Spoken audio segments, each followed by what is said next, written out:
अगर दो डिवाइसेस को एक दूसरे के साथ कम्युनिकेट करना है तो उनके पास क्या होने चाहिए, कुछ प्रोटोकॉल्स होने चाहिए। प्रोटोकॉल्स की सिंपल सी डेफिनेशन है कुछ सेट ऑफ रूल्स। प्रोटोकॉल्स का क्या मतलब होता है, सेट ऑफ रूल्स। अब दो राउटर्स के, दो डिवाइसेस के, स्विचेस हो, पीसी हो, आपके कोई भी मशीन हो, अगर उनके सेट ऑफ रूल्स क्या होंगे, सेम, तो एक दूसरे से क्या कर सकते हैं, कम्युनिकेट कर सकते हैं। एक दूसरे से क्या कर सकते हैं, कम्युनिकेट। अब अगर आप इंडिया की बात करते हो तो इंडिया में बहुत सारी क्या हैं,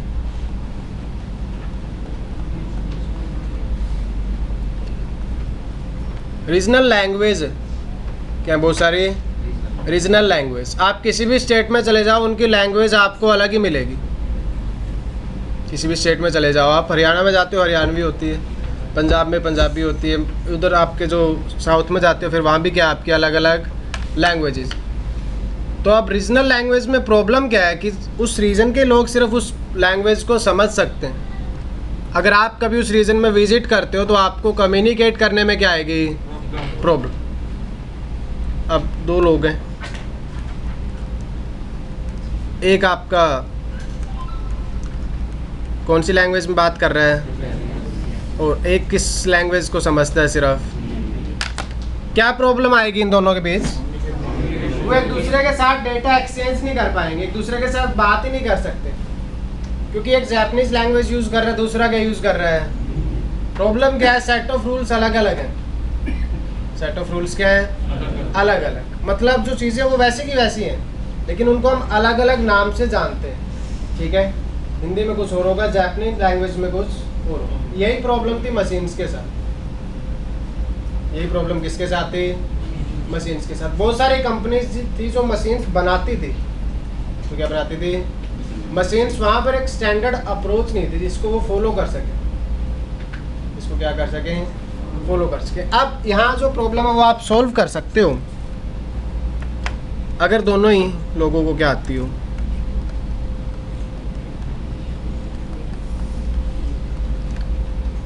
देखो, आपको हिंदी से प्यार है, सबको प्यार होता है अपनी मातृभाषा से, लेकिन इस बात को हम नहीं नकार सकते कि English is a global, English क्या है, ग्लोबल लैंग्वेज है। इस बात को मना नहीं कर सकते बिल्कुल भी, सिंपल सी बात है तो है। क्यों है, क्योंकि जो अंग्रेज़ थे उन्होंने बहुत सी जगह क्या किया था, राज किया था, रूल किया था उन्होंने। इस वजह से क्या हुआ, आपकी जो इंग्लिश है वो एक ग्लोबल लैंग्वेज बन गया आज के टाइम में। अगर आपको रीजनल लैंग्वेज नहीं आती तो आपके पास सिर्फ एक ही ऑप्शन है कि आप इंग्लिश बोल सकते। सामने वाला भी थोड़ी बहुत इंग्लिश समझता होगा, आप भी थोड़ी बहुत इंग्लिश समझते हो, तो क्या हो सकता है, कम्युनिकेशन हो सकता है। ऐसे ही डिवाइसेस के साथ है, अगर दो इलेक्ट्रॉनिक डिवाइस एक दूसरे से कम्युनिकेट करना चाहते हैं तो they should have common protocols, या सेम प्रोटोकॉल्स उनके पास होने चाहिए। और प्रोटोकॉल्स का क्या मतलब है, सेट ऑफ रूल्स। अब कोई एक डिवाइस है, उसमें मैंने प्रोग्राम कर दिया 2 + 2 = 2, और किसी डिवाइस में मैंने प्रोग्राम कर दिया 2 + 2 = 2। इनके तो सेट ऑफ रूल्स ही क्या है, अलग अलग। अब दो मशीन है यार, इसके अकॉर्डिंग भी 2 + 2 4 होना चाहिए और इसके अकॉर्डिंग भी 2 + 2 क्या होना चाहिए। इसका मतलब इनके सेट ऑफ रूल्स क्या हैं, सेम। इनके सेट ऑफ रूल्स क्या हैं, इन्हीं चीज़ों को ध्यान में रख करके आपके मॉडल्स बनाए गए थे। एक OSI मॉडल है और एक TCP/IP model.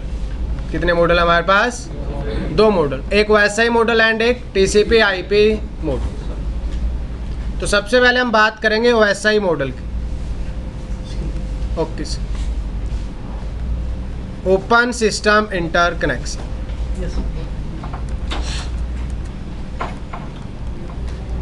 It is a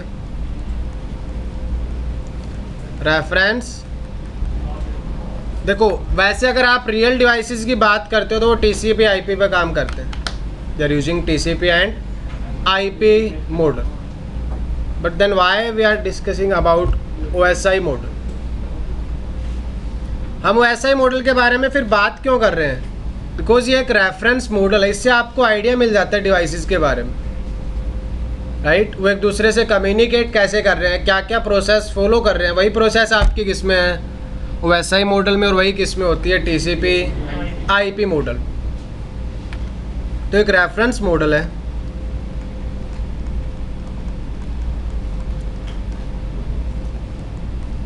एक ऑर्गेनाइजेशन है जिसने बनाया था ISO, ठीक है। कौन सी ऑर्गेनाइजेशन ने बनाया था? ISO, इंटरनेशनल, ऐसा ही कुछ था शायद।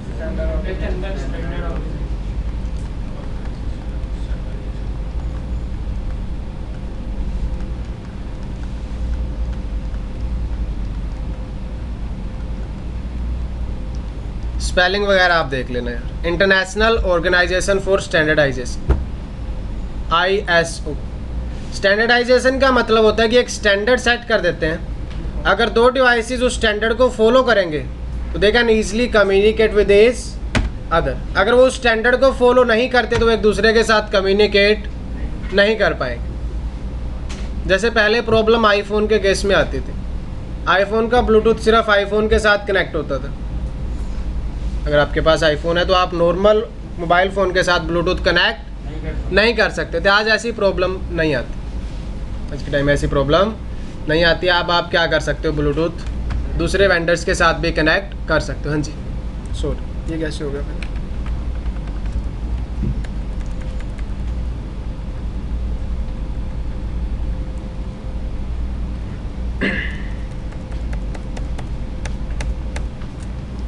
International Organization for standardisation.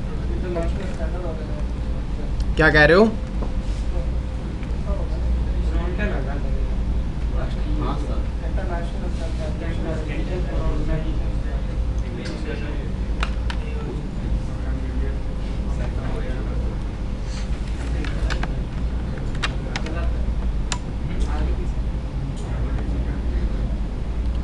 वो हमारा माइंडसेट होता है, हमें लगता है ISO है तो उसी हिसाब से उसकी फुल फॉर्म होगी।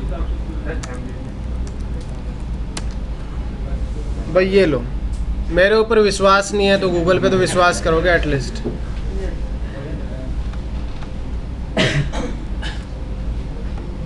ये मत लिखना जो मैंने लिखी थी, ये लिख लेना। ये लो, ये ठीक वाली है, सही वाली है। ये कर लो आप कॉपी, दिख ही रहा होगा शायद। International Organization for Standardization, okay. तो ऐसा नहीं ISO लिखा तो उसी अकॉर्डिंग उसकी क्या होगी, फुल फॉर्म हो, ऐसा कुछ नहीं होता। क्यों बनाया गया था?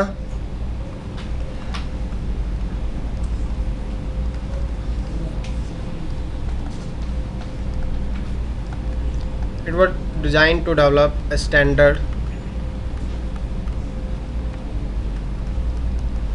set of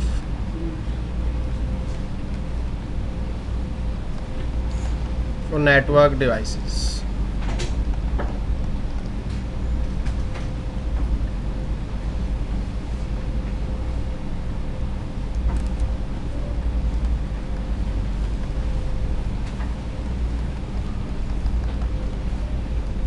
By using OSI model,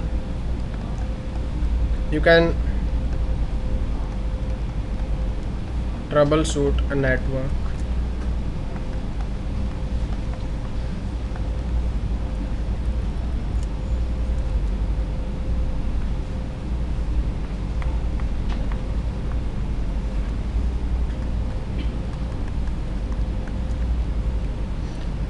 ये डिज़ाइन किया गया था एक स्टैंडर्ड सेट ऑफ रूल्स बनाने के लिए, ताकि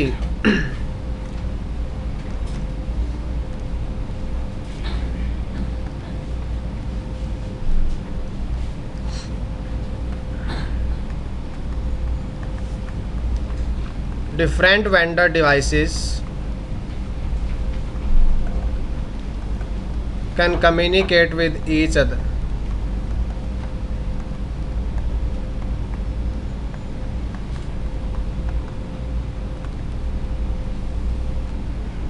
If they are using OSI model, वो एक दूसरे के साथ क्या कर सकते हैं, कम्युनिकेट कर सकते हैं। हो गया नोट डाउन?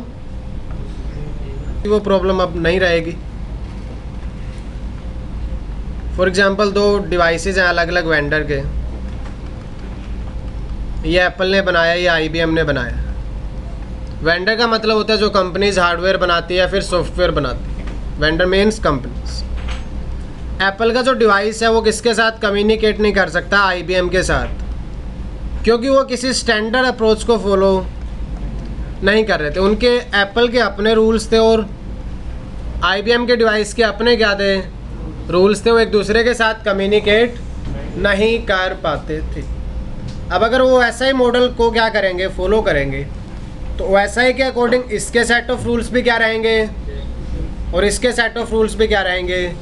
सेम। अंडरलाइंग जो नेटवर्क है उनका जो हार्डवेयर है वो मैटर ही नहीं करता। जब सॉफ्टवेयर दोनों में क्या होगा? आइडेंटिकल, या फिर उनके सेट ऑफ रूल्स क्या होंगे? सेम। तो उस केस में वो एक दूसरे के साथ ईजिली क्या कर सकते हैं? कम्युनिकेट कर सकते। तो ठीक है, इतना ही तो SI मॉडल, क्योंकि बाय डिफ़ॉल्ट ही आपका ऑपरेटिंग सिस्टम में इंस्टॉल आता है। आप नहीं बनाते हो, SI मॉडल बना हुआ है, प्रोटोकॉल्स भी ऑलरेडी बने हुए हैं। हम क्यों डिस्कस करते हैं SI मॉडल? ताकि हम नेटवर्क को क्या कर पाएँ?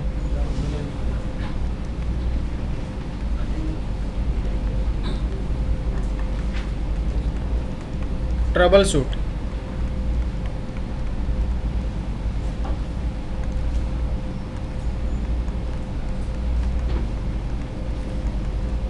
फाइंड है और फिक्सिंग, आप ऐसे बोल सकते हैं।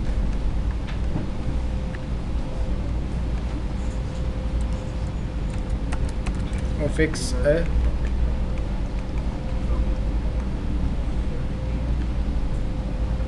ठीक है।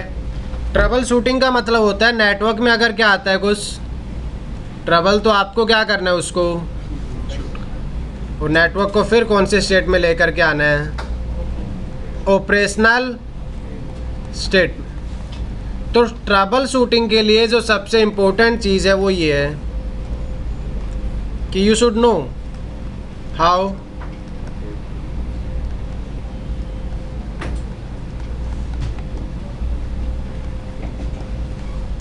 आपको क्या पता होना चाहिए? How things are working, how things are working. तभी आप नेटवर्क को क्या कर सकते हो? ट्रबल शूट कर सकते हो। और आपको ये पता भी होना चाहिए कि आप CCN में पढ़ के या फिर CCN भी पढ़ के क्या करोगे। यही काम होगा आपका mostly, troubleshooting. As a network engineer आपको बोला जाएगा कि आप नेटवर्क की जो प्रॉब्लम्स हैं उनको क्या करोगे?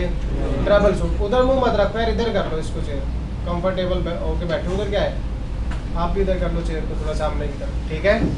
तो नेटवर्क इंजीनियर क्या करते हैं? नेटवर्क में ट्रबल शूटिंग परफॉर्म करते हैं। तो आपकी भी जो जॉब है वो एक मैकेनिक की होती है, ठीक है, वाइट कॉलर जॉब है। बस आपको गाड़ी में या फिर गैराज में जाके गाड़ी फिक्स नहीं करनी होती। क्या फिक्स करना होता है? नेटवर्क। तो नेटवर्क इंजीनियर बोल देते हैं। क्या बोल देते हैं उसको? Network engineer. लेकिन वहाँ सारी चीज़ें आपको पहले पता होनी चाहिए काम कैसे कर रही है, तभी आप किसी प्रॉब्लम को क्या कर सकते हो? फिक्स कर सकते हो। अब आपको लगता होगा कि अगर डिवाइसेस कनेक्टेड हैं तो क्या ही प्रॉब्लम आती होगी? ये कनेक्ट कर दिए इनको, वो एक दूसरे से कम्युनिकेट करते रहेंगे। लेकिन जब आप कंपनीज में काम करोगे तब आपको पता लगेगा नेटवर्क कभी भी आइडियल सिचुएशन में नहीं रहता, उसमें प्रॉब्लम्स आती रहती है कंटिन्यूस। और फिर आप उन प्रॉब्लम्स को क्या करते रहते हो? फिक्स करते रहते हो। आपको सैलरी मिलती रहती है, जॉब चलती रहती है और ऐसे काम चलता है कंपनीज में। अब ऐसा ज़रूरी नहीं है कि आपको सिर्फ ट्रबल शूटिंग का काम मिले। काम तो आपको नेटवर्क डिज़ाइन का भी मिल सकता है, उसके लिए एक्सपीरियंस चाहिए होता है थोड़ा सा। काम डिप्लॉयमेंट का भी मिल सकता है कि आपको नेटवर्क बनाना है। एक तो नेटवर्क बनाया होता है, एक आपको नेटवर्क बनाना होता है। तो जब आप डिप्लॉयमेंट करते हो तो उस टाइम पे भी आपको नेटवर्क के बारे में जानकारी होनी चाहिए। तो OSI मॉडल ने क्या किया यार? नेटवर्क इंजीनियर्स की लाइफ को ईजी करने के लिए OSI मॉडल को 7 लेयर्स में डिवाइड कर दिया गया। इसमें डिवाइड कर दिया गया 7 layers. OSI model is divided into 7 layers.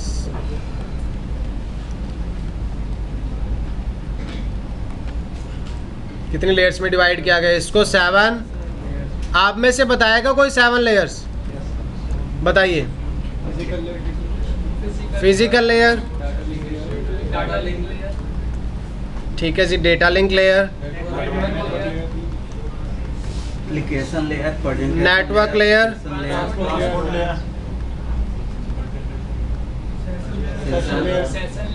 Session layer, presentation layer and application layer. Very good यार।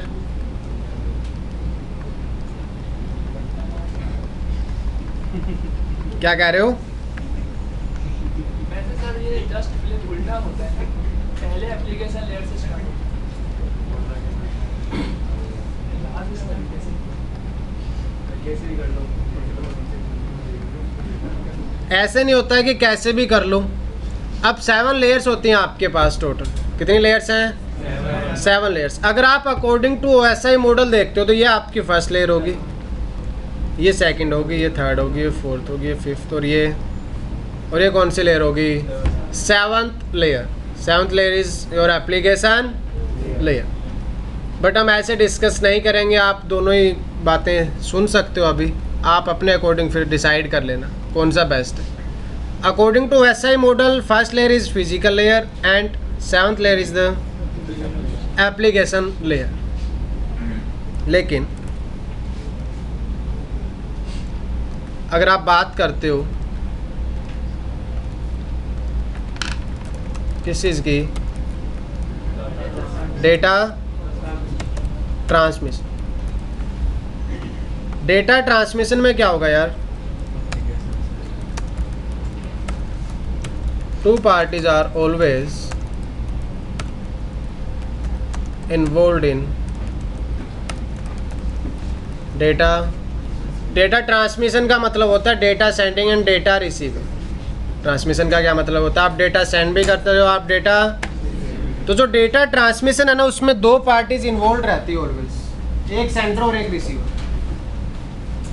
कितनी पार्टीज इन्वॉल्व रहती है? पार्टीज का मतलब है 2 मशीन, एक सेंडर होगी और एक रिसीविंग मशीन होगी, या फिर आप बोल सकते हो एक सोर्स होगा और एक डेस्टिनेशन होगा। तो कितनी पार्टीज इन्वॉल्व रहती है? इधर आ रहा है समझ आपको? जो बैठे हैं, क्या नाम है आपका? यशपाल, अशफाक। आ रहा है समझ? ठीक है, देखो फिर सामने देखो, सबनेटिंग किया था प्रैक्टिस? ठीक है, हो जाएगा। कितनी पार्टीज इन्वॉल्व रहती है ऑलवेज? 2 पार्टीज, एक सेंडर और एक। तो हम पढ़ेंगे यार वैसे ही मॉडल को according to sender and receiver. अब कौन सी फर्स्ट लेयर है और कौन सी लास्ट लेयर है, ये डिपेंड करता है आप किसके पर्सपेक्टिव से बात कर रहे हो। किसके पर्सपेक्टिव से बात कर रहे हो? सेंडर के पर्सपेक्टिव से बात कर रहे हो या फिर रिसीवर के पर्सपेक्टिव से बात कर रहे हो? ये किस पे डिपेंड करता है आपका? सेंडर और रिसीवर पे, कि कौन सी लेयर फर्स्ट लेयर होगी और कौन से लास्ट लेयर होगी। क्योंकि हम लेयर्स बाद में स्टार्ट करेंगे, पहले आपका यही कन्फ्यूज़न दूर करते हैं। इंटरव्यू में भी पूछ लिया जाता है which one is the first layer and which one is the last. तो अगर आप पूरा श्योर हो तो आप उसको आंसर दे सकते हो, अदरवाइज आप अकॉर्डिंग टू OSI मॉडल बता सकते हो कि एप्लीकेशन लेयर 7th लेयर है और फिजिकल लेयर आपकी फर्स्ट लेयर। लेकिन समझना यार आपको अच्छे से, और अच्छे से आंसर करना है। देखो होता क्या है, हम एक सिंपल सा एग्जांपल लेते हैं, उसके बाद टेक्निकल में डिस्कस करेंगे। फिर आप सभी ने नाम सुना होगा अमेज़ॉन, ठीक है? कभी ना कभी लाइफ में कुछ ना कुछ ऑर्डर ज़रूर किया होगा। किससे? अमेज़ॉन से, फ्लिपकार्ट, जोमेटो, किसी की भी अगर आप बात करते हो तो आपने कुछ ना कुछ ऑनलाइन ऑर्डर ज़रूर किया हो। किया है? ठीक है जी।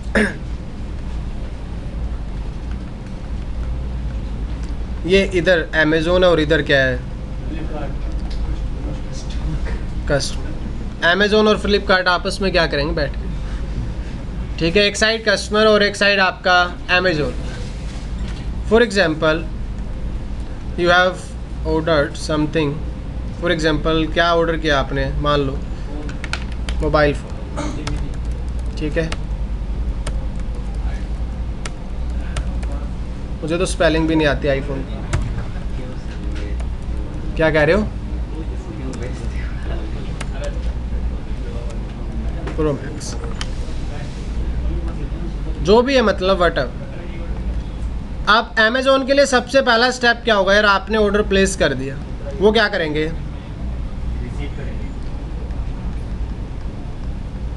आईफोन 13 प्रो मैक्स उठाएंगे, उसको क्या करेंगे, पैक करेंगे पहले, ठीक है। तो पहले उन्होंने एक आईफोन 13 प्रो मैक्स लिया, उसको एक बॉक्स में पैक किया, होगी पैकिंग, ठीक है। उसके बाद क्या होगा, उस पर एक एड्रेस लगाएंगे, क्या लगाएंगे उस बॉक्स पे, एक, ये बॉक्स था आपका, बॉक्स रेडी है, बॉक्स के अंदर आईफोन है और उस पर क्या लगा दिया, एक एड्रेस लगा दिया।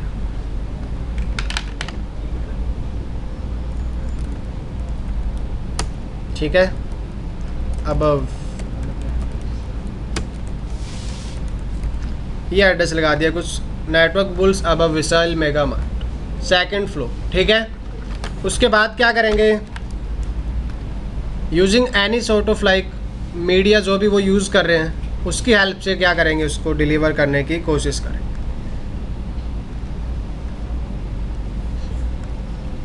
उन्होंने कुछ स्टेप्स फॉलो किए,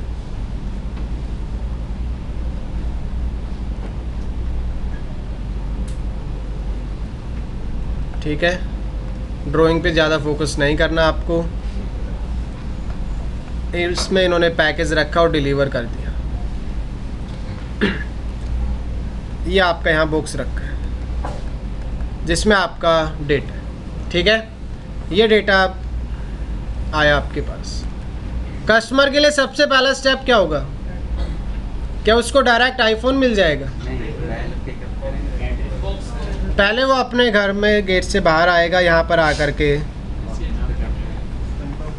कलेक्ट करेगा अपना जो भी उसका पैकेज था, उसको उसने रिसीव किया। उसके लिए सबसे पहला स्टेप क्या था, पैकेज रिसीव करना। पहला स्टेप क्या था, पैकेज रिसीव करना। उसके बाद उसने एड्रेस देखा कि भाई ये जो एड्रेस है वो मेरे लिए है या फिर किसी और का है। अगर एड्रेस उसका होगा तो उसको क्या कर लेगा, रिसीव, अदरवाइज डिनाई कर देता है कि this is not for me, ये मेरे लिए नहीं है। उसने देखा यार एड्रेस भी किसका है, मेरा ही, एड्रेस भी किसका है, तो उसने रिसीव कर लिया। उसके बाद एड्रेस चेक किया, फिर क्या किया उसने, उस बॉक्स को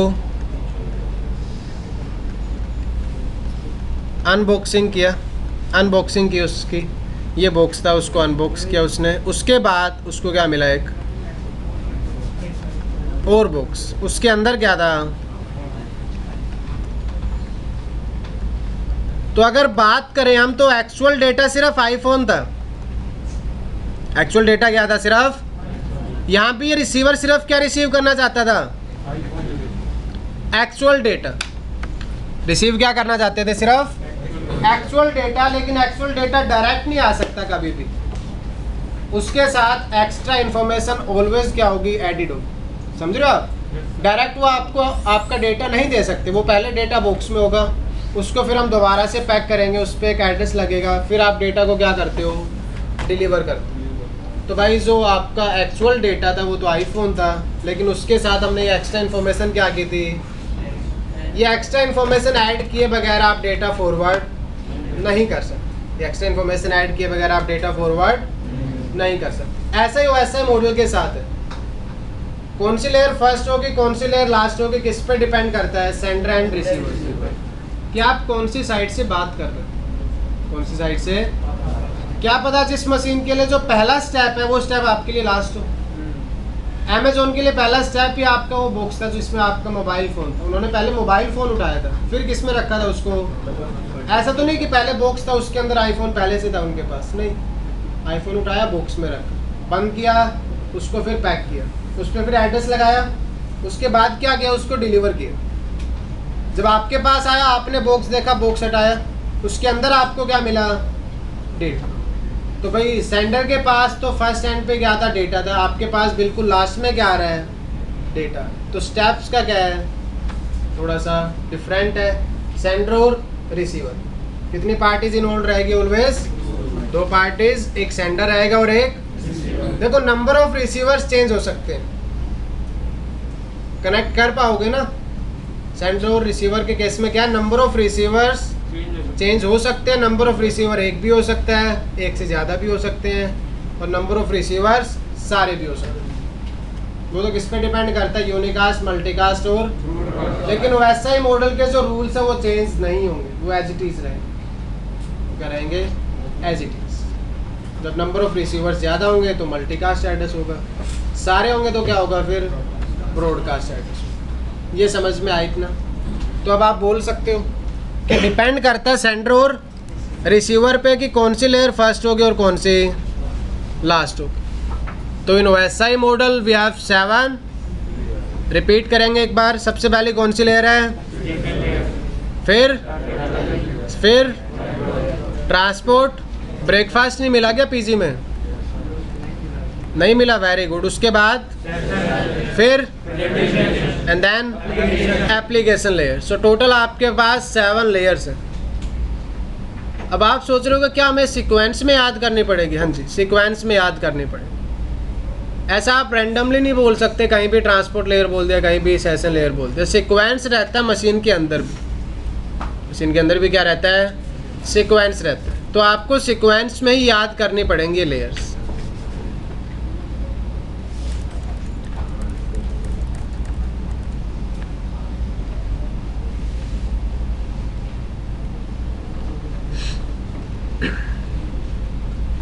तो अगर आप रियल टाइम नेटवर्क्स की बात करते हो तो उसमें क्या होंगे? आपके मशीन्स जो डेटा क्या कर रही होंगी, एक दूसरे को ट्रांसमिट कर रही।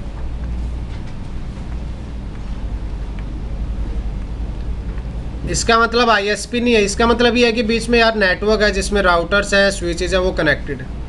उनकी हम बात ही नहीं कर रहे, तो इसलिए मैंने क्लाउड से रिप्रेजेंट कर दिया। किससे रिप्रेजेंट कर दिया उनको? क्लाउड से। PC1 ये आपका नेटवर्क है, और ये कौन है? PC2। फॉर एग्जाम्पल PC1 कोई डेटा सेंड कर रहा है, तो कितनी लेयर्स की बात की थी हमने? टोटल 7। सबसे पहले कौन सी लेयर है? फिजिकल। तो हम बात कर रहे हैं सेंडर की, सेंड कर रहा है। एप्लीकेशन लेयर, क्योंकि उसने जब डेटा या फिर अमेज़ॉन डिलीवरी पे क्या किया था, एक ऑर्डर प्लेस किया था, तो सबसे पहले ब्राउज़र यूज़ किया था। क्या यूज़ किया था? तो वो क्या थी? एक एप्लीकेशन। उसके बाद कौन सी लेयर है? Session layer. फिर transport layer, then network layer. Very good यार, आप लोगों को तो याद भी हो चुका। Data link layer and physical layer. अब यही 7 लेयर्स आपकी किसकी साइड हैं? रिसीवर की साइड, क्योंकि 7 लेयर्स तो डिवाइस में है ही, अगर वो वैसा ही मॉडल पे क्या कर रहे हैं? काम कर रहे हैं। भाई प्रोसेस होंगी 2, टेक्निकल लैंग्वेज में उनको बोलते हैं इनकैप्सुलेशन एंड डेकैप्सुलेशन। जब डेटा सेंड करता है सेंडर आपका, क्योंकि इस टोपोलॉजी में हमारा ये सेंडर है और ये क्या है? रिसीवर। एक सेंडर और एक क्या है? रिसीवर। तो ये जो सेंडर है वो डेटा सेंड कर रहा है, तो उस प्रोसेस को हम बोलते हैं इनकैप्सुलेशन। ठीक है? क्या बोलते हैं उस प्रोसेस को? लिखेंगे इसके बारे में भी कि इनकैप्सुलेशन क्या होती है, आप कैसे याद रखोगे इसको। इस साइड क्या परफॉर्म होगी? डीकैप्सुलेशन, क्योंकि वो सबसे पहले डेटा रिसीव करेगा फिजिकल लेयर पे। आप बताओ यार, अगर डेटा रिसीव ही नहीं हुआ तो क्या आगे प्रोसेस कर सकते हो? डीकैप्सुलेशन। कितनी प्रोसेस हैं? Encapsulation and. अब आपको यही पूछा जाता है इंटरव्यू में, what is encapsulation and what is decapsulation? What is encapsulation and what is डीकैप्सुलेशन?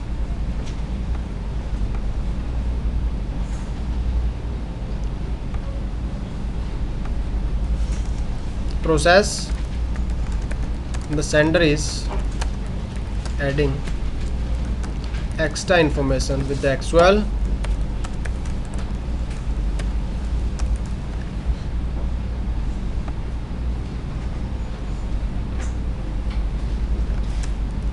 so that the data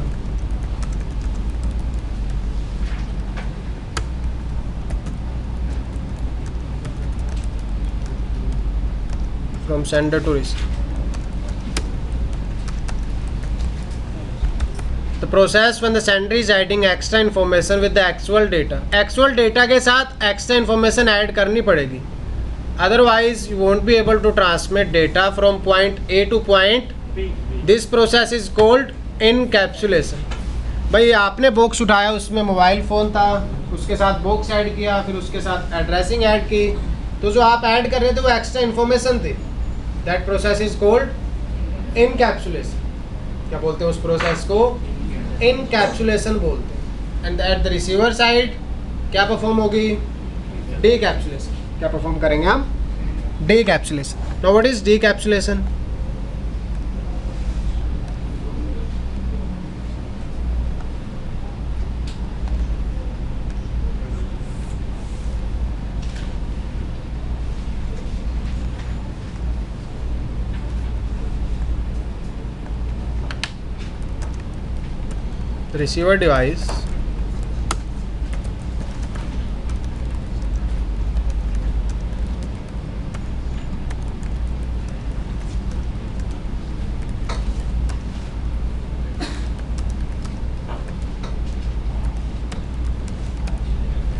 The receiver device will remove extra information added by sender to reach the actual data. This process is called डीकैप्सुलेशन. इस process को क्या बोलते हैं हम? डीकैप्सुलेशन बोलते हैं. Note कर लो एक बार, फिर बात करेंगे.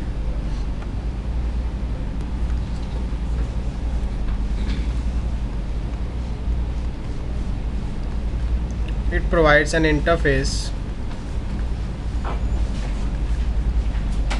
or it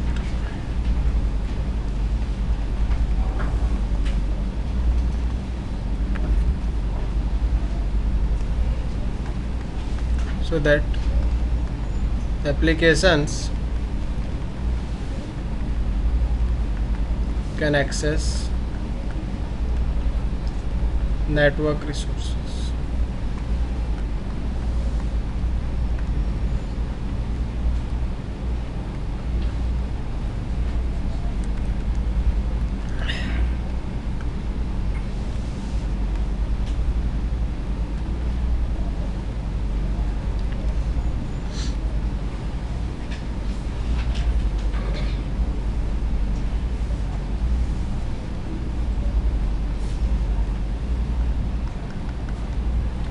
Provides many services.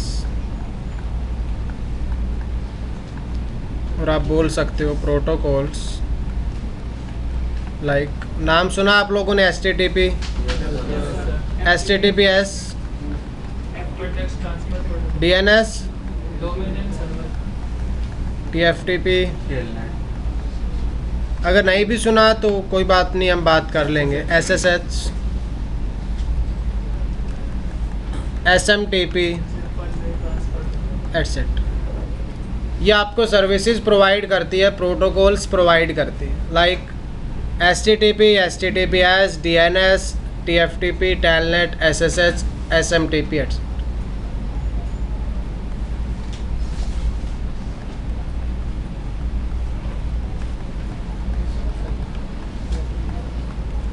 As a network engineer, we cannot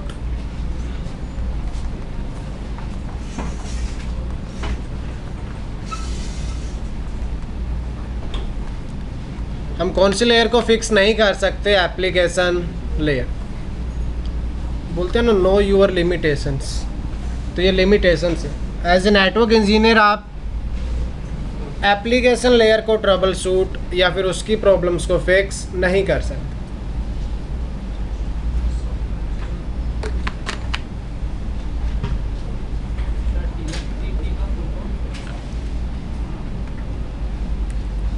यहाँ लिख देता हूँ मैं सभी की full form.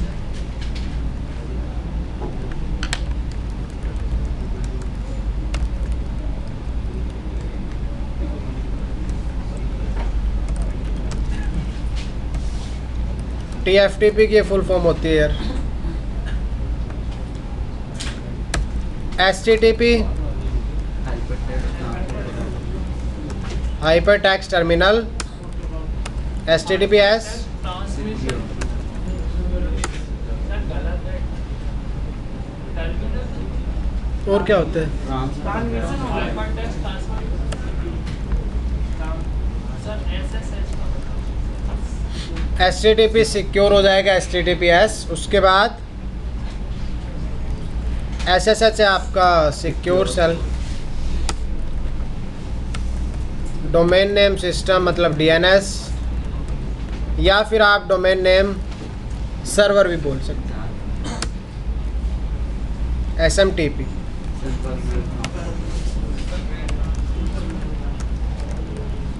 Simple mail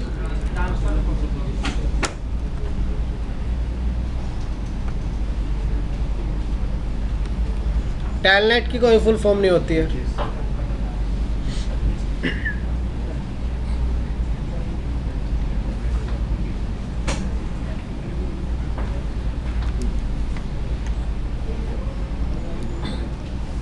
sir कुछ नेटवर्क के प्रोटोकॉल होते हैं सर, वो कहाँ एप्लीकेशन क्या देती है आप लोगों को बताइए, क्या क्यों यूज़ करते हैं हम एप्लीकेशंस?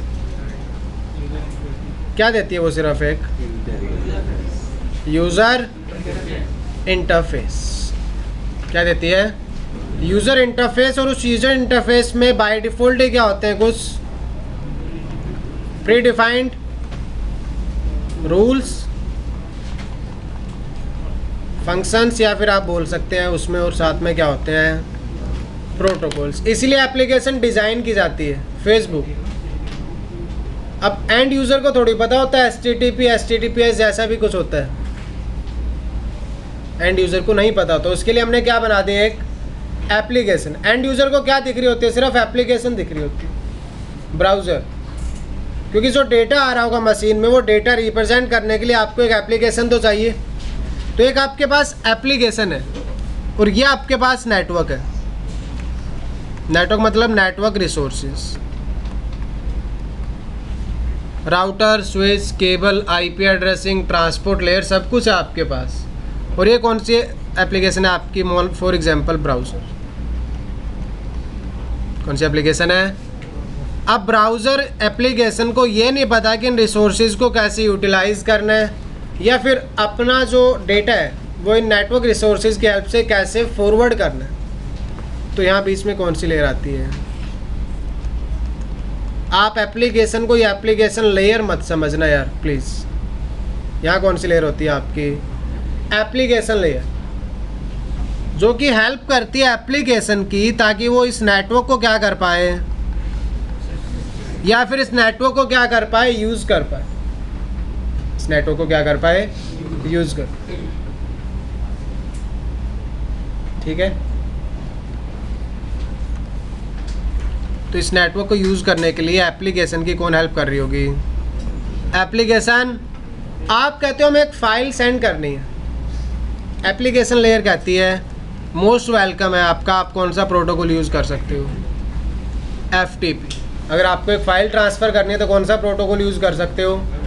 FTP। स्टैंडर्ड प्रोटोकॉल है। कैसे प्रोटोकॉल है? अब FTP का आपको भी पता होगा और FTP का मुझे भी पता है, तो सेट ऑफ रूल्स क्या हो गए दोनों के? सेम। तो हम एक दूसरे के साथ क्या कर सकते हैं? कम्युनिकेट कर सकते हैं। अब ऐसा होता कि स्टैंडर्ड प्रोटोकॉल ही ना होता, फाइल ट्रांसफ़र के लिए मैं FTP यूज़ कर रहा हूँ, आपने अपना ही प्रोटोकॉल बना रखा है, तो मैं FTP से डेटा सेंड कर रहा हूँ, आप FTP को समझते ही नहीं हो, तो क्या डेटा एक्सचेंज हो पाएगा? इसलिए तो हम क्या फॉलो करते हैं? Standard approach. FTP का आपको भी पता है क्योंकि आप भी वैसे ही मॉडल को फॉलो कर रहे हो, मैं भी किसको फॉलो कर रहा हूँ? वैसा ही मॉडल को। तो मुझे भी किसका पता है? FTP का। तो हम एक दूसरे के साथ फाइल क्या कर सकते हैं? सेंड एंड रिसीव कर सकते हैं। वर्ल्ड वाइड वेब जो आपकी, उसमें हम HTTP HTTPS यूज़ करते हैं। ठीक है, HTTP सिक्योर नहीं होता, HTTPS क्या होता है? सिक्योर होता है। इसलिए HTTPS एक्सपेंसिव होता है। जब आप कोई वेबसाइट होस्ट करते हो ना तो आपको पता लगता है, फिर वो आपसे पूछते हैं कि आपको HTTP सर्विस चाहिए या फिर HTTP क्योंकि HTTPS के केस में आपको एक सर्टिफिकेट मिलता है। क्या मिलता है? एक सर्टिफिकेट। अगर आप कोई भी वेबसाइट विजिट करते हो तो उसमें आपने देखा होगा दो ऑप्शंस होते हैं, या फिर कई बार HTTPS लिखा होता है, कई बार HTTP लिखा होता है, सिर्फ HTTPS और HTTP। ये दिख रहा है आपको लोग बना हुआ यहाँ। ये जो वेबसाइट है ये आपकी HTTPS बेस्ड है। इस पे जैसे आप क्लिक करते हो कनेक्शन इज सिक्योर, क्योंकि इसमें क्या है? सर्टिफिकेट। इसमें क्या है? किसने असाइन किया ये? google.com को GTS CAIC, क्योंकि कुछ सर्टिफिकेट अथॉरिटी होती है।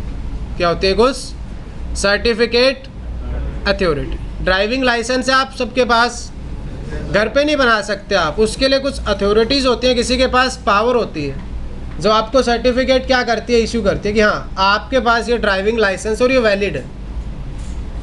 ऐसे तो नहीं कि आप घर से बना सकते हो, बना तो सकते हो आप, लेकिन वो वैलिड नहीं होता। तो कोई अथॉरिटीज़ है जो आपको एक ड्राइविंग लाइसेंस दे देती है। जैसे आपसे कोई मांगता है पुलिस वाला, आप दिखा देते हो कि भाई मेरे पास ड्राइविंग, वो चेक करते हैं वैलिड है या वैलिड है तो जाने देंगे। इसका मतलब HTTPS है। जैसे HTTPS के केस में क्या होता है? सर्टिफिकेट होते हैं। सर्वर एक ऑथेंटिकेट करता है कि ठीक है जो आप वेबसाइट विजिट कर रहे हो वो एक्चुअल में क्या आपकी एक सिक्योर वेबसाइट। तो किसके बेस पे ऑथेंटिकेशन होती है? सर्टिफिकेट के बेस पे। इसीलिए HTTPS वाला जो डोमेन नेम होता है वो एक्सपेंसिव होता है। बट ये हमारे काम की बातें नहीं है, क्योंकि ना ही हमें डोमेन नेम लेना होता है, ना ही हमें एप्लीकेशन बनानी होती। ठीक है, ना ही हमें डोमेन नेम लेना होता है और ना ही एप्लीकेशन बनानी होती। Certificate path.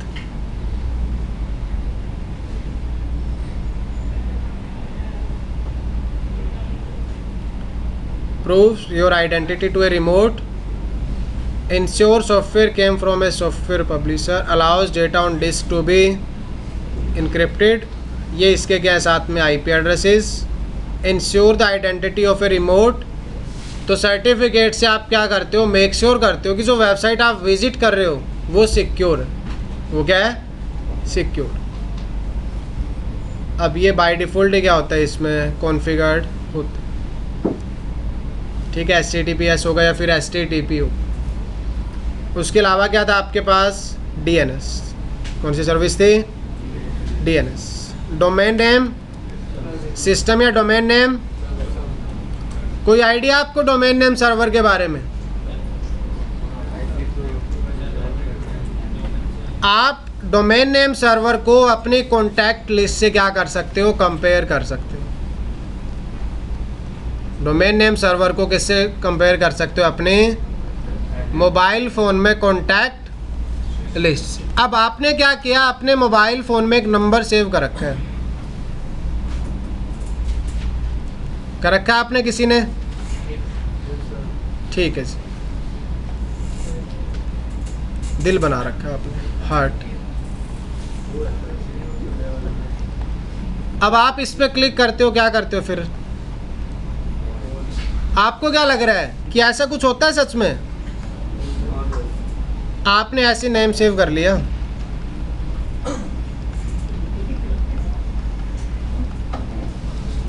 क्यों करते हैं हम ये सारी चीज़ें कॉन्टैक्ट लिस्ट में? ताकि नंबर याद ना करना पड़े। ठीक है, कल को आप सर्च करते हो, आप क्या सर्च करते हो?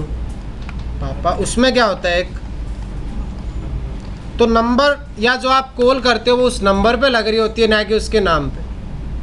जब भी आप कॉल करते हो किस पे लग रही होती है? कॉल नंबर पे लग रही होती है। आपने अपनी मतलब गर्लफ्रेंड, बीवी, जिसका भी है, भाई बहन, जिसका भी नंबर कैसे सेव कर रखा है, तो आपको लग रहा है कि इस पे कॉल लग रहा है। ऐसा नहीं होता। वहाँ कॉल किस पे लग रहा होता है? एक बहुत सीरियस हो आप लोग यार।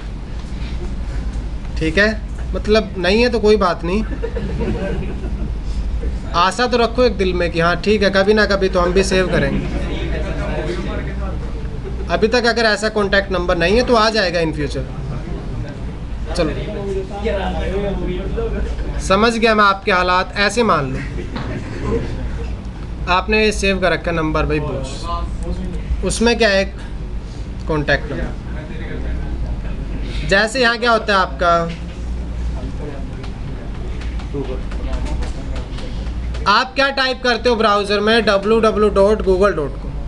लेकिन ऐसा कुछ एग्जिस्ट नहीं करता एक्चुअल में, according to the network device. किसके अकॉर्डिंग? कि जब आपका राउटर या स्विच ट्रैफिक फॉरवर्ड करता है उसको चाहिए आईपी एड्रेस। उसको क्या चाहिए? आप ब्राउजर में क्या टाइप कर रहे हो तो एक्सेस तो नहीं होगा कुछ भी, क्या चाहिए होगा साथ में? आईपी चाहिए। अब google.com का आईपी मुझे तो नहीं पता एज ए एंड यूज़र, क्योंकि मैंने आपको फर्स्ट डे भी बताया था जो टेक्नोलॉजी बनाई गई है वो एंड यूज़र के पर्सपेक्टिव से बनाई गई है। किसके पर्सपेक्टिव को माइंड में रख के? भाई एंड यूज़र को कुछ नहीं पता, ये सोच करके सारी चीज़ें बनाई गई है। एंड यूज़र को कुछ नहीं पता है, सारी चीज़ें सोच करके ही। अब एंड यूज़र को ये पता होता गूगल कुछ है, उसको ये पता होता google.com जैसा कुछ है, लेकिन उसको ये नहीं पता कि google.com का क्या होता है, एक आईपी एड्रेस क्या होता है। तो यहाँ आपके जो यूज़र है उसकी हेल्प करता है कौन? कौन हेल्प करता है? यह भी एप्लीकेशन लेयर की एक सर्विस है। किसकी सर्विस है? ताकि एप्लीकेशन उस नेटवर्क को रिसोर्सेज जो हैं उनको एक्सेस कर पाए, तो उसमें कौन हेल्प करता है? अब होगा क्या, ये आपकी मशीन है, अगेन यहाँ क्या रखा हुआ है? डीएनएस। जैसे आप क्या टाइप करोगे? गूगल, भाई google.com टाइप करते ही यहाँ क्या जनरेट होगी? एक डीएनएस क्वेरी मैसेज। क्या जनरेट होगा? कि भाई google.com जैसा कुछ है, मैं उस साइट को विजिट करना चाहता हूँ, मुझे आईपी बता दो प्लीज़। मुझे क्या बता दो? अब एंड यूज़र को कभी आईपी दिखेगा ही नहीं। एंड यूज़र को क्या दिख रहा होगा? सिर्फ ये जो सारा प्रोसेस है ये कहाँ चल रहा होता है? बैक एंड पे। तो हम क्या देख रहे हैं यार अभी यहाँ सिर्फ, ठीक है, कि भाई बिहाइंड द सीन क्या चल रहा है, जो हमें एक्चुअल में दिख रहा है उसके बिहाफ पे हम उन चीज़ों को क्या कर रहे हैं? डीकोड करने की कोशिश कर रहे हैं कि डिवाइस क्या क्या ऑपरेशंस परफॉर्म करता है, कैसे काम करता है। तो उसने क्या किया? डीएनएस क्वेरी जनरेट की। डीएनएस सर्वर के पास क्या होगा? एंट्री होंगी। डोमेन नेम तो समझते हो ना आप? उसके साथ क्या होगा? एक, जैसे आपकी कॉन्टैक्ट लिस्ट में नेम के साथ एक नंबर रहता है, नेम के साथ क्या रहता है? एक। डीएनएस सर्वर कहेगा ठीक है भाई ये पकड़ो आप, ये आईपी है किसका? गूगल का। ये आईपी है किसका? google.com का। आप कहते हो कि हम कैसे मान ले, ऐसा कुछ होता है? भाई मत मानो, आप दिखा देते हैं आपको।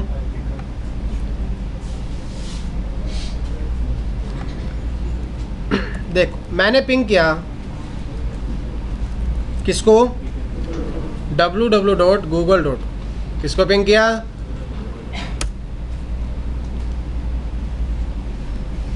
मैंने पिंग तो google.com को किया था, लेकिन रिप्लाई किससे आ रहा है? ये आईपी कहाँ से आया? डीएनएस। ये आईपी कहाँ से आया? डोमेन नेम सर्वर से। मेरे पीसी को नहीं पता कि आईपी किसका है, गूगल का। मेरे पीसी को तो मैंने सिर्फ क्या बताया कि www.google.com को क्या करना है? पिंग करना है। लेकिन पिंग किया किसको? क्योंकि नेम को पिंग हो ही नहीं सकता। At the end of the day ping होगा किसको यार? ऑलवेज आईपी को पिंग होगा। लेकिन सारे आईपीज हमें नहीं पता होता, हमें सिर्फ किसका पता होता है? डीएनएस सर्वर का, और उसके पास क्या होता है? आईपी। अब ये दिख रहा है आपको आईपी 216.58.196. ये गूगल का क्या है? आईपी। किसका आईपी है? गूगल का। तो ये काम किसका होता है? डीएनएस का। और ये सर्विस भी कौन देती है आपको? एप्लीकेशन। सब कुछ फिक्स है सेशन लेयर तक, इवन ट्रांसपोर्ट लेयर तक भी कुछ चीज़ें क्या है? फिक्स है, जिनको हम चेंज नहीं कर सकते। एज ए नेटवर्क इंजीनियर ये बिहेवियर में चेंज नहीं कर सकता डिवाइस का। हाँ जी, डीएनएस जब कॉल कर रहे होते हो उसका ईआरपी काम कर रहा होता है सर? NCPA.cp अडेप्टर देखा आपने इंटरफेस का? सॉरी, लैपटॉप का। ये अडेप्टर है, इसमें मैंने अभी इथरनेट केबल लगा रखी है, पता नहीं नाम कौन रख देता है इसके। Details IP version 4 DNS। चलो क्या आ रहा है इसमें? दिख रहा है DNS सर्वर का IP। तो मैंने इसको बता रखा है कि DNS सर्वर कौन है, और उसी डीएनएस सर्वर को फिर क्या करेगा, ये रिक्वेस्ट करेगा। उसके बाद क्या था आपका,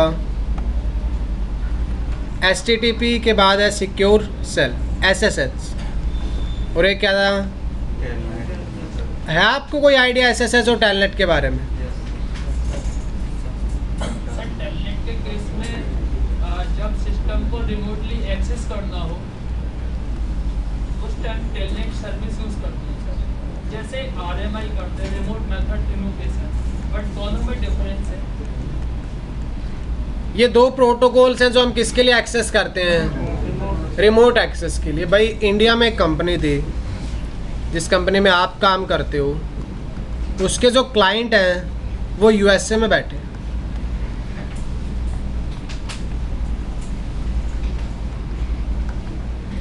कॉन्ट्रैक्ट ले लिया आपने नेटवर्क का कि आपके नेटवर्क को हम ऑपरेशनल स्टेट में रखेंगे। कंपनी का नेटवर्क कहाँ है, US में, आप कहाँ बैठे हो।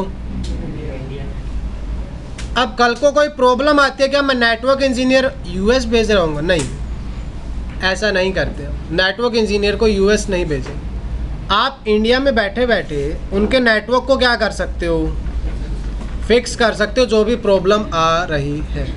क्योंकि प्रॉब्लम किस पे आएगी, राउटर या स्विच पे, किस पर आएगी, राउटर या फिर, तो आप दो प्रोटोकॉल्स यूज़ करके टेलनेट या फिर SSH इंडिया में बैठ करके उन राउटर्स का और स्विचेस का एक्सेस ले सकते हो। यहाँ राउटर्स लगे और क्या लगे हैं, तो यहीं बैठ करके आप उन डिवाइसेस का एक्सेस ले सकते हो और उनको क्या कर पाओगे फिर जो भी प्रॉब्लम है। इसमें हम क्या यूज़ करते हैं, दो प्रोटोकॉल, टेलनेट एंड, ये सर्विसेज भी कौन सी लेयर प्रोवाइड करती है, एप्लीकेशन लेयर। अब आप कहोगे होते क्या है, आएगा यार ये कॉन्सेप्ट। टेलनेट SSH सिलेबस में कैसे कॉन्फ़िगर करते हैं, कैसे एक्सेस करते हैं, उन सब की हम बात करेंगे। अभी मैं सिर्फ आपको क्या दे रहा हूँ, ओवरव्यू। सिर्फ किसकी बात कर रहे हैं हम, ओवरव्यू। तो we are using telnet and SSH for remote access.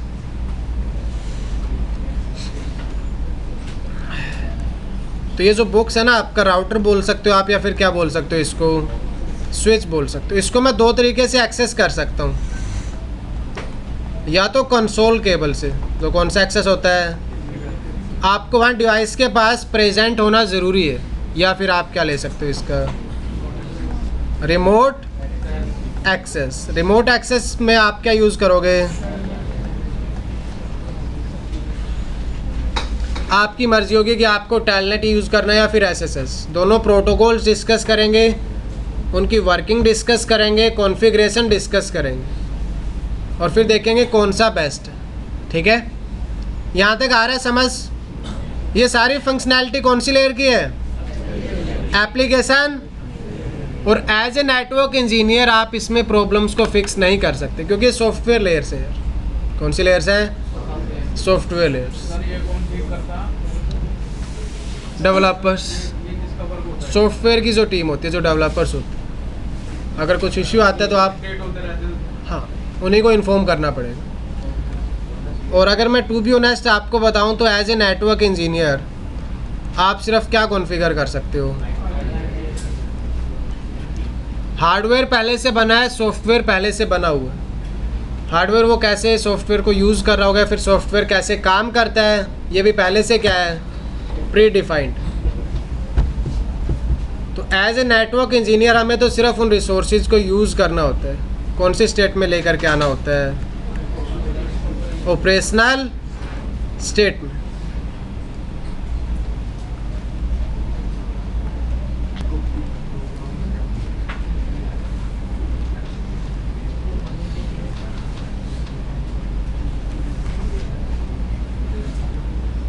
उसके बाद कौन सी लेयर है, प्रेजेंटेशन लेयर। OSI मॉडल ने इन लेयर्स को अलग अलग रखा हुआ है, otherwise application layer, presentation layer and session layer ये एप्लीकेशन से रिलेटेड होती हैं, सॉफ्टवेयर लेयर्स होती हैं। कौन सी लेयर्स होती हैं, तो मतलब एप्लीकेशन के अंदर ही क्या होती है, आपकी प्रेजेंटेशन लेयर। एप्लीकेशन के अंदर ही क्या होती है, प्रेजेंटेशन। अब प्रेजेंटेशन लेयर की क्या रिस्पॉन्सिबिलिटीज़ है,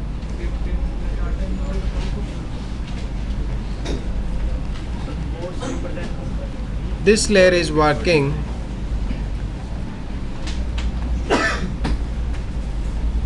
as a,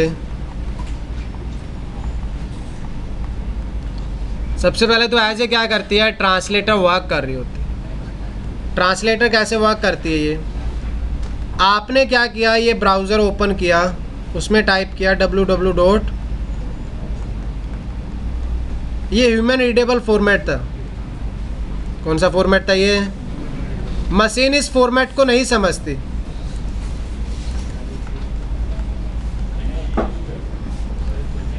तो वो क्या करेगी प्रेजेंटेशन लेयर इसको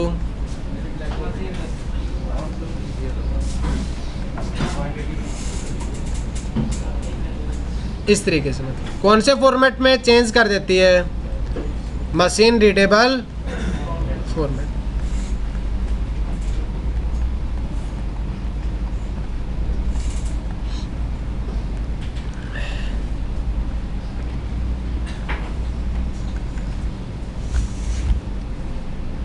It will present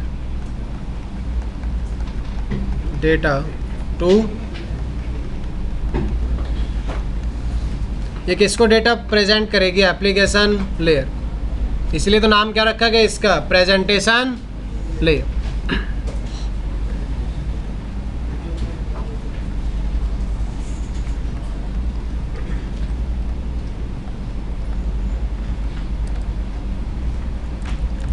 It will ensure data format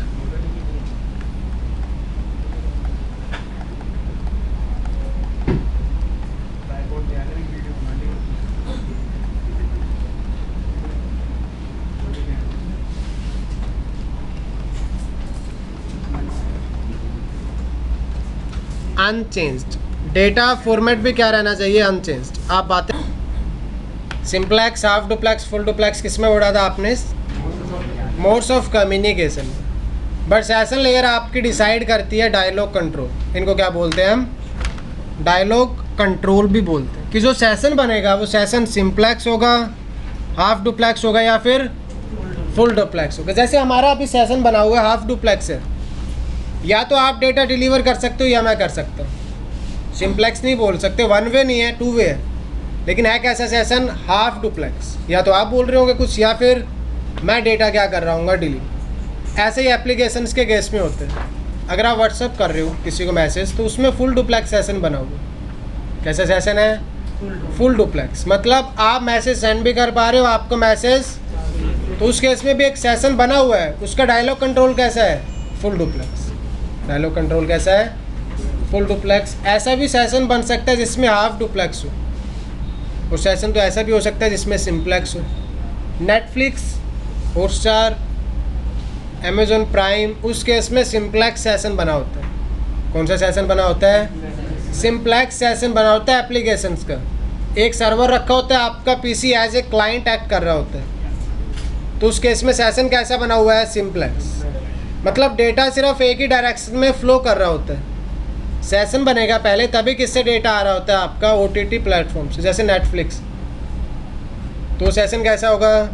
simplex. ये भी कौन डिसाइड करती है? आपकी सेशन ले।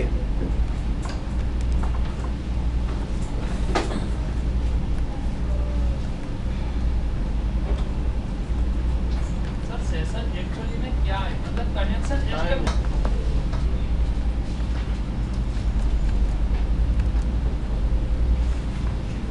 It will keep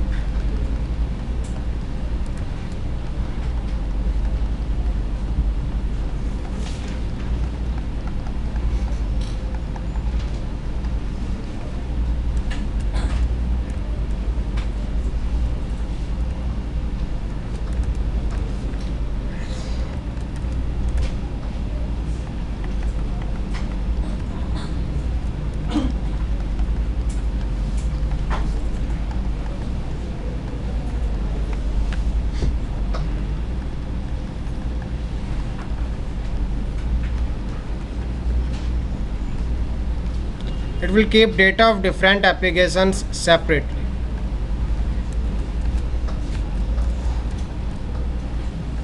On a machine.